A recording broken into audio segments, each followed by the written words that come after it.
Et toi, tu m'annonces ça comme ça, tu veux me quitter? Eh quoi, ça n'existe plus quand il n'y a que l'usine. Tu sais très bien que c'est faux, il n'y a pas que l'usine. Regarde autour de toi, ça continue comme ça, tu vas tout perdre. Mais quoi? Oh putain, t'as vu l'heure? Quoi? Qu'est-ce que t'as, tu veux baiser? Non, on va pas baiser, je veux bosser. Oh non, tu fais chier. Fais-moi bosser mon sexe, Tu t'en fais chier. supplie. Moteur! Attendez. Moteur! Ah bah ça, notre producteur. La seule chose qu'il vous demande, c'est de remettre le scénario tel qu'il était il y a 6 mois quand ils l'ont validé. Sinon, il se retire du projet. Je change pas une ligne du scénario. Ça représente combien votre rapport? 1 million d'euros. Tu dois rejoindre les producteurs au resto. Non, j'en ai rien à foutre de manger avec les producteurs. On va pas se faire encore un gastro avec 2 têtes de cul. Tu trouves super, Alain? Tu trouves crédible, un ouvrier? Bah carrément, à fond. Mais non, il est nul. On fait des caisses pour faire vrai, c'est ridicule. T'es obligé de crier tout le temps? Mais bien sûr. Putain, mais t'as raison 1000 fois. Le principal financier du film nous a lâchés. Il faut demander à l'équipe de terminer sans être payé. Et alors, qu'est-ce que je dis à l'équipe? Bah, tu dis rien, tu tournes. Tu fais comme si tout va bien, tu tournes. Ton film, comment ça va? Bah, les techniciens sont énervés. Vas-y, ferme ta gueule, toi, je te Pardon? pas. Qu'est-ce que tu... Arrêtez, oh! Les acteurs font n'importe quoi. T'es peut-être une grande vedette. Bravo, mais t'es surtout un énorme fils de pute. Je me dis que je suis un peu comme mon personnage principal. Je suis le capitaine d'un bateau à la dérive. Eh, mais il pleut, les gars! Il pleut! Putain, mais vous me faites tout chier. Je porte mon projet comme un fardeau. Et je me sens seul. T'as trouvé un repreneur? Non, pas encore, pourquoi? Au pire, j'ai un groupe de médias du Qatar. Du Qatar? Mais c'est quoi cette histoire encore? C'est vrai cette fois-ci. Attends, comment ça? C'était pas vrai l'autre?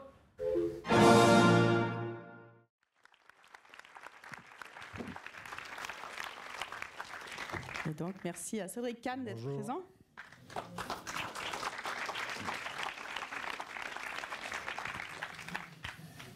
Oh là là, vous êtes nombreux. Je crois qu'ils ont tous vu le film. On va voir. Regardez l'interro après. C'est un endroit que vous connaissez? Vous intervenez à la Fémis, c'est ça? Ça fait très longtemps que je suis pas venu à la Fémis. Je suis content que vous me donniez l'occasion de revenir. Mais je suis déjà beaucoup venu, ouais. J'ai pas fait la Fémis comme élève, mais j'ai été intervenant. Ouais. J'ai même fait la direction du département de réalisation. Donc, en des murs connus. Voilà. Est-ce qu'il y a des questions? Bonjour, je voulais savoir, je suis là. Je voulais savoir, 2 films en une année, ça représente quoi comme défi au niveau de la réalisation et des tournages? Ah, bonne question, là. Ça démarre fort. Alors, j'avais pas prévu de les faire les deux la même année au départ. Et celui-là, tout le monde a vu le film, celui-là, c'est passé à peu près comme je raconte. C'est-à-dire que j'ai eu beaucoup de problèmes de production pour le faire. Des acteurs qui m'ont lâché, des producteurs qui ont abandonné, des financements qui ont reflué. Et donc, ce projet a pris du temps. Et donc, pendant ce qui prenait du temps, j'ai écrit l'autre film, Le procès Goldman. Et j'avais des comédiens, et les dates des comédiens faisaient que j'ai dû tourner les 2 films quasiment d'affilée, en fait. Donc, j'ai tourné celui-là janvier-février et Goldman au mois de mai. Donc, concrètement, ça veut dire que j'ai tourné celui-là, j'ai préparé l'autre, j'ai tourné l'autre et j'ai ensuite seulement monté celui-là et ensuite j'ai monté l'autre. J'ai vraiment fait les films en quinconce.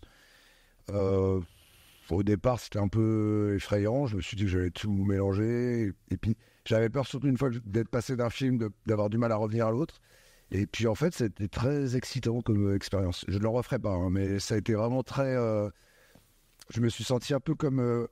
ces réalisateurs à l'époque d'Hollywood, ils quittaient le plateau le vendredi, le lundi, ils attaquaient ah bah il y a déjà d'autres gens.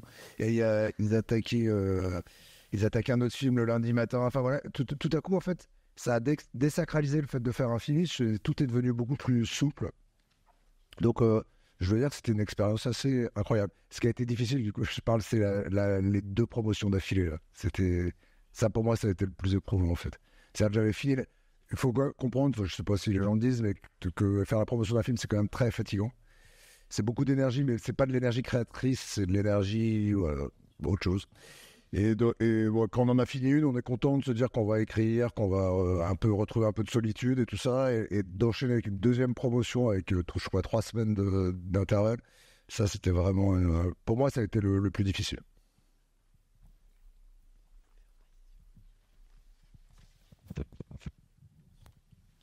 Bonjour. Alors, les jeunes qui a fait le making-of du film Est-ce que ce n'était pas vous lorsque vous étiez jeune? Si, absolument. Merci. Ça suffit comme réponse. Ouais, expliquez-nous. Le scénario, c'est un peu la rencontre imaginaire entre celui que je suis devenu et celui que j'ai été, quoi. Voilà. Donc, je suis pas tout à fait comme... Mais j'ai eu des moments comme ça où j'ai pu être un peu découragé. Des moments de découragement. Là, maintenant, ça va mieux. Et effectivement, j'étais un jeune comme ça qui connaissait personne, qui avait une immense envie de faire du cinéma, mais aucune piste, quoi. Et j'attendais un peu la providence comme lui, quoi. Et après, ça s'est pas passé comme pour lui, mais j'aurais bien aimé que ça se passe comme pour lui, quoi. Qu'un réalisateur me dise toi viens à mes côtés et je vais te prendre sous ma coupe, quoi.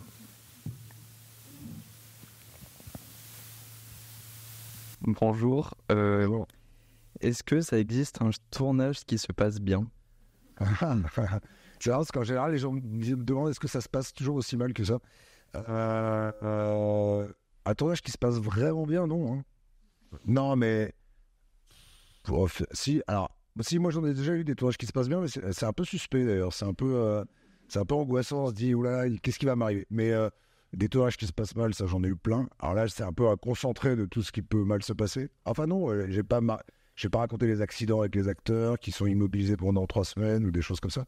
Mais non, il faut comprendre que c'est quand même une collectivité, une petite communauté humaine qui cohabite pendant 6 ou 7 semaines avec des enjeux économiques, des enjeux artistiques, des enjeux humains très forts, des enjeux de pouvoir aussi, des enjeux j'ai dit économique, donc d'argent, etc. Donc oui, c'est un peu explosif. Mais alors, par contre, par rapport à l'entreprise classique, l'avantage, c'est que ça dure pas. On sait qu'il y a une échéance. Donc, même si on se déteste ou si c'est très tendu, on sait qu'il y a une issue, quoi.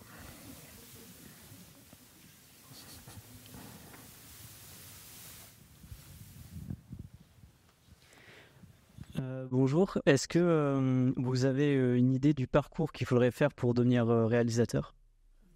Parcours type? Oui, général ou même le vôtre aussi. Ah déjà, il n'y a pas de parcours type. Accéder à une grande école comme celle-ci ou les autres, on a le droit de nommer la concurrence. C'est quoi les trois? Alors, la Cinéfabrique, l'INSAS à Bruxelles, c'est quoi les autres? Louis Lumière, voilà, mais qui est plus technique, hein. Pour être réalisateur, c'est pas l'idéal, Louis Lumière. Ça, c'est une vraie chance.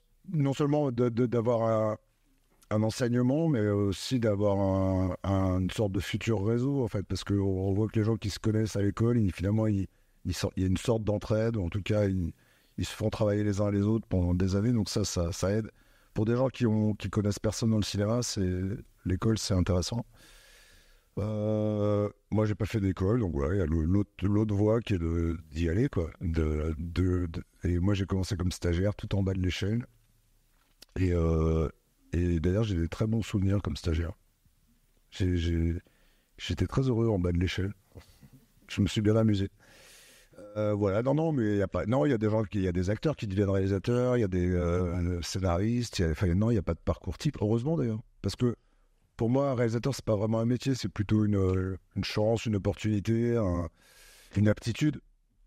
Et on peut pas vraiment, même dans une école, on peut pas vraiment décréter qui saura faire. Et d'ailleurs, il y a des ponts entre les sections à la FEMIS, par exemple. Il y a beaucoup de gens qui font l'option réalisation qui font pas de films ou qui ont du mal à faire des films, puis des gens qui viennent d'autres sections qui ont fait des grandes carrières de réalisateurs. Donc il n'y a pas de parcours type. Heureusement. Bonjour. Bonjour. J'aimerais savoir quelles sont les critiques auxquelles vous avez été le plus attentif. Les critiques écrites de journalistes? Journalistes ou même les spectateurs. Les critiques, je les lis plus. Mais il y a toujours quelqu'un pour me les raconter, hein, surtout quand elles sont méchantes. Toujours quelqu'un pour dire t'as vu ce que t'as pris dans tel journal? Non, je les lis plus parce que je les lisais beaucoup, hein, quand j'ai commencé, je me jetais dessus. Alors, quand c'est méchant, ça fait vraiment du mal. Quand c'est très très méchant, ça fait rire. Et quand c'est très gentil, ça fait du bien. Mais pas tant que ça, en fait. C'est bizarre. Parce que moi, je pense qu'on a quand même une sorte d'auto-jugement personnel. On sait quand même ce qu'on a raté ou pas. Enfin, voilà, après le commentaire, c'est intéressant. Après les critiques des gens, les gens sont pas forcément très francs, quoi. La plupart des gens qui viennent vers vous, c'est plutôt pour faire des compliments. C'est assez rare quand même que les gens viennent vous déballer comme ça. Mais ouais, non, je suis comme tout le monde, je préfère les compliments, ouais, bien sûr. Mais ça va, il faut dire aussi, alors quand on fait son premier film, c'est très violent, quoi, parce qu'on a l'impression d'être jugé soi à travers son film, en fait. Et puis avec le temps, on apprend à relativiser. Parce qu'il y a d'autres films, parce que voilà, on apprend à se dire que le film, c'est pas entièrement soi, voilà. Mais non, ce qui est marrant, c'est que des fois, la vérité arrive un peu. Les gens ils disent j'ai bien aimé ce film, hein, parce que celui d'avant, j'avais pas trop aimé, en fait. Donc voilà, des fois, ça arrive comme ça, par des chemins un peu bizarres. Bonjour. Quelle a été votre source d'inspiration pour réaliser un film dans un film? Alors, je suis pas sûr de bien comprendre la question. Le film dans le film ou le film en général? Le film dans le film. Ce film? Oui. Alors, le film dans le film? Oui. Je voulais parler des ouvriers. En fait, c'était une idée de film en soi, en fait. Je voulais faire un film sur des ouvriers qui reprennent une usine en autogestion. C'est l'autogestion qui m'intéressait, hein. C'est pas la grève, c'est pas la fermeture de l'usine. Parce que j'avais vu pas mal de reportages là-dessus et je voyais qu'en fait, c'était que l'utopie collective, elle est pas simple. Qu'en fait, il y a toujours un, comme je montre dans le film, d'ailleurs, un qui se réinvente patron et que finalement, on se réinvente un leadership. Et tout à coup, ça m'a paru intéressant de faire cette analogie-là avec le cinéma, en fait, où il y a un chef, voilà, désigné, qui est le metteur en scène, et dont on peut d'ailleurs discuter le pouvoir. Et voilà, j'aimais cette analogie et j'aimais aussi que le réalisateur du film se retrouve lui-même dans la situation qu'il dénonce, en fait, avec un conflit social. Donc voilà, ce qui m'intéressait, c'était le dialogue entre les deux histoires.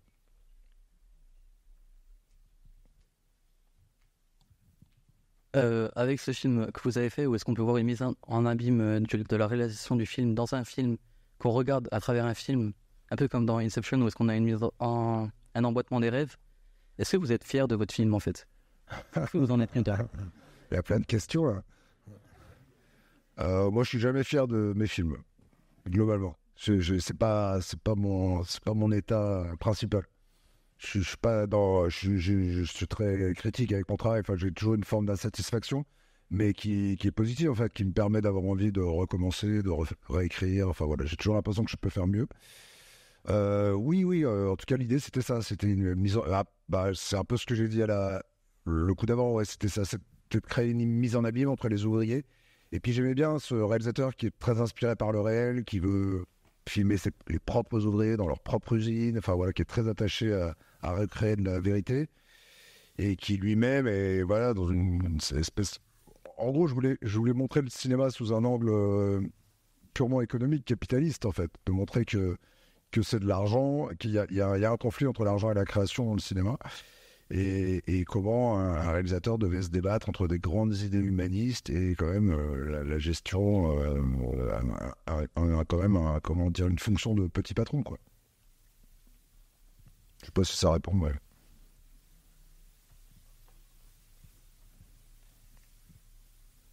Bonjour. Qu'espérez-vous que le public ressente ou apprenne en voyant ce film? Je pourrais vous retourner la question.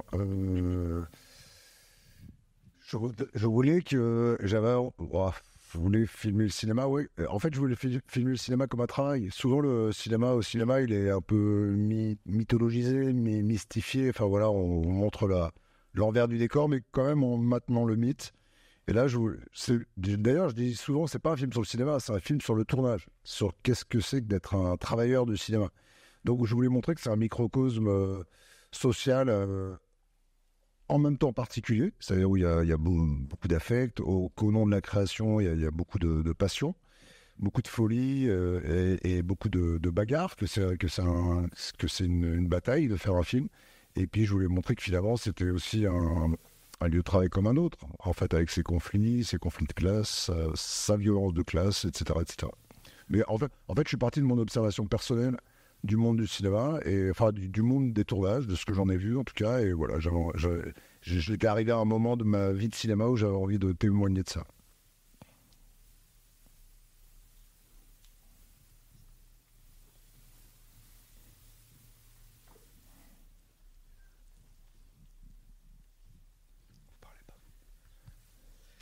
Bonjour. Je voulais savoir, ce film, est-ce qu'il devait être à la base comique ou est-ce que d'abord c'était une idée plutôt de film dramatique? Non, je voulais faire une comédie, ouais. Comédie pure? Ou non. est-ce que c'était plus... Non, pas une comédie pure. D'abord parce que moi, par goût, j'aime bien les comédies un peu sérieuses, où on dit des choses, où il y a même une part un peu politique ou nostalgique. Enfin voilà, la comédie pure, c'est pas mon truc. Mais non, je voulais absolument faire une comédie. C'est-à-dire que je voulais faire un film un peu, une sorte d'état des lieux de là où j'en étais moi par rapport à ce métier, avec une forme de recul, mais surtout, je voulais pas faire un film plaintif. Je voulais pouvoir rire des autres et aussi de moi-même. Et pour moi, l'idée, c'était pas du tout d'épargner la figure du réalisateur, de montrer qu'il est aussi, lui, plein de lâcheté, plein de contradictions, que lui-même se débat avec une forme de mauvaise foi, etc., etc. Donc je voulais faire une sorte d'autoportrait un peu avec de la dérision.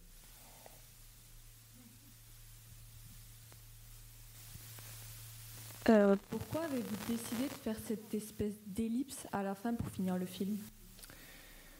Tout est en ellipse, hein. Il y a trois actes dans le film. Donc c'est le premier jour de tournage, le milieu du tournage, le dernier jour théorique, puisque l'équipe dit qu'ils vont arrêter, et puis après, c'est une sorte d'épilogue pour répondre aux questions potentielles des spectateurs, c'est-à-dire quand même que ce que deviennent les ouvriers et que devient le tournage. Je pense que c'était... parce que... Est-ce que dans votre question, vous voulez dire que ça aurait pu s'arrêter quand le réalisateur fait un malaise? Je pense que ça aurait créé beaucoup de questions. C'est vrai qu'on a tendance... Alors, c'est des inquiétudes de scénaristes ou de producteurs, d'ailleurs, ou de distributeurs. On a toujours peur que les gens ne comprennent pas. Donc, c'est vrai que l'épilogue, c'est souvent fait un peu pour conclure les histoires. Là, les choses qui étaient importantes pour moi dans l'épilogue, c'était surtout de voir ce qui se passait pour les nouveau-nés. Et puis de comprendre que... Qu'est-ce qui se passe? Faut tenir le micro au milieu. C'est ma faute. Ah, pardon. Où j'en étais? Ouais, alors oui, c'est vrai. Ça aurait pu, mais ça aurait été très dramatique, non? De finir sur le... Non, voilà, c'était pour alléger et puis finir l'histoire d'abondant. En gros, la fonction de l'épilogue, c'est de terminer chaque histoire, en fait, de donner une sorte de conclusion provisoire à chaque histoire.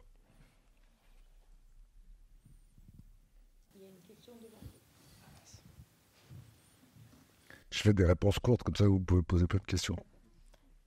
Bonjour. On souhaitait savoir si Jonathan Cohen est comme Alain ou il est pire. Il n'est pas du tout comme Alain. Il était très angoissé de jouer le rôle d'ailleurs. Et il avait peur qu'on le confonde avec son personnage. Non, il a eu beaucoup de plaisir à le jouer. Sur le plateau, c'était très jubilatoire pour lui. Parce qu'évidemment, comme nous tous, il avait plein de références. Donc il imitait un tel. Mais après, au moment de la promotion, il avait très peur qu'on le confonde avec son personnage. Donc votre question est pertinente. Il n'est pas du tout comme ça. Et pour l'instant.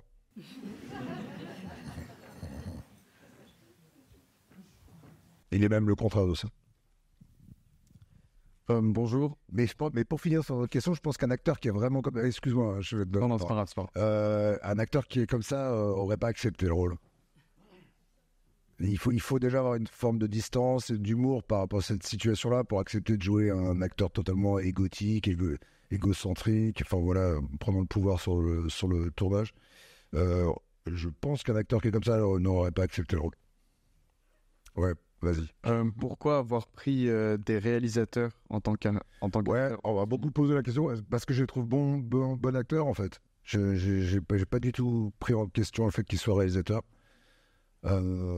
Et par ailleurs, il y a de plus en plus d'acteurs qui réalisent des films. Donc en fait, quasiment maintenant, on a une chance sur deux qu'un acteur soit réalisateur. Mais non, mais pour moi, c'est pas une question en fait. Mais je peux prendre n'importe qui, moi, pour jouer à ma boulangère ou vous, demain, si j'ai besoin de lycéens. Enfin voilà, j'ai pas de... Évidemment, les acteurs, il y a des rôles qui sont très difficiles et qui sont destinés à des acteurs, mais je pense qu'il y a beaucoup de gens qui peuvent jouer, en tout cas.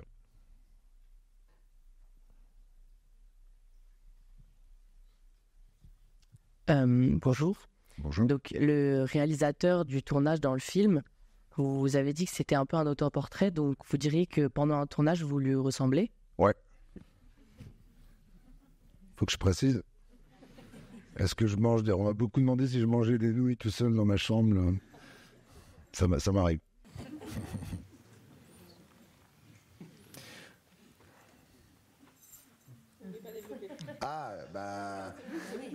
Je dois développer. Je sais pas, posez-moi plus de questions. Oui, il me ressemble beaucoup. Oui. Mais je sais pas par quoi commencer. Dites-moi en particulier, qu'est-ce qui vous interroge?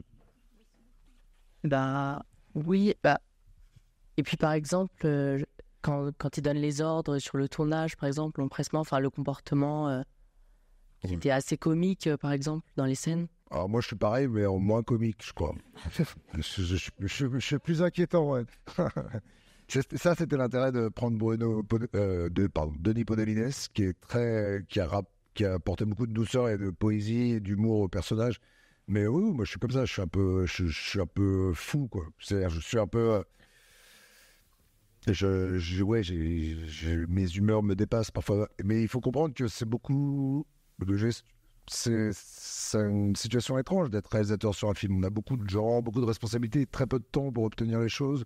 Il y a une espèce de chrono qui tourne comme ça et beaucoup de questions auxquelles vous n'avez pas toujours les réponses. Enfin voilà, donc il y a un bon potentiel de péter les plombs, quoi. Je ne les pète pas tout le temps, hein, mais ça peut m'arriver de vriller. Ouais. Il est l'heure, je suis désolée. Ah, encore une. On gratte. Qui est derrière moi? C'est votre pause Qui est derrière? Qui est derrière, c'est les distributeurs de Goodbye Julia. On fait une petite pause. Allez, une. Je crois qu'il y a le micro qui est déjà quelque part. Il y avait quelqu'un qui allait... Qui a le micro? Vas-y. Bonjour, je voulais vous demander comment vous vivez la célébrité? Très bien. Non, mais je sais pas intégré en tout cas. Très bien parce que je ne l'ai pas du tout intégré. Mais voilà, c'est une célébrité tout à fait gérable. Allez-y. N'ayez pas peur. Merci. Du coup, j'ai une question. Dans le film, on voit que le producteur et le réalisateur, ils sont pas en très bons termes. Est-ce que c'est pareil pour vous avec vos producteurs ou pas du tout? Alors pour moi, c'est un peu plus subtil que ça. C'est une espèce de... En même temps, ils sont comme des frères. Hein. C'est les frères ennemis, quoi. C'est-à-dire qu'ils sont inséparables, ils peuvent pas se passer l'un de l'autre. Mais en même temps, effectivement, ils sont en conflit. Ouais, ça a pu m'arriver d'être... Mais en même temps, j'attends beaucoup du producteur parce que c'est comme une figure paternelle. Et j'attends qu'il me protège, j'attends qu'il me donne les moyens de faire mes films, j'attends qu'il m'admire, j'attends de lui qu'il m'encourage. Enfin, j'attends trop du producteur. Alors évidemment, il est forcément un peu décevant. Il peut pas, comme c'est un être humain, il peut pas remplir toutes les fonctions. Et puis voilà, il y en a qui ont... C'est un métier difficile, la production. C'est beaucoup de tension. J'attends aussi qu'il me protège de la réalité, le producteur. C'est lui qui se prend les mauvaises nouvelles, et donc j'attends que moi, il me laisse dans une bulle de créative où je vais pouvoir m'extraire de ces problèmes. Alors là, comme il disparaît, le réalisateur se prend tout le réel dans la figure. Donc là, c'est plutôt la figure du producteur qui disparaît, donc qui ne remplit plus sa fonction. Et moi, ça m'est arrivé. J'ai eu un producteur qui a disparu pendant un tournage qui se passait très très mal. Donc voilà, je me suis plutôt référé à ce tournage-là. Merci beaucoup. Merci à vous.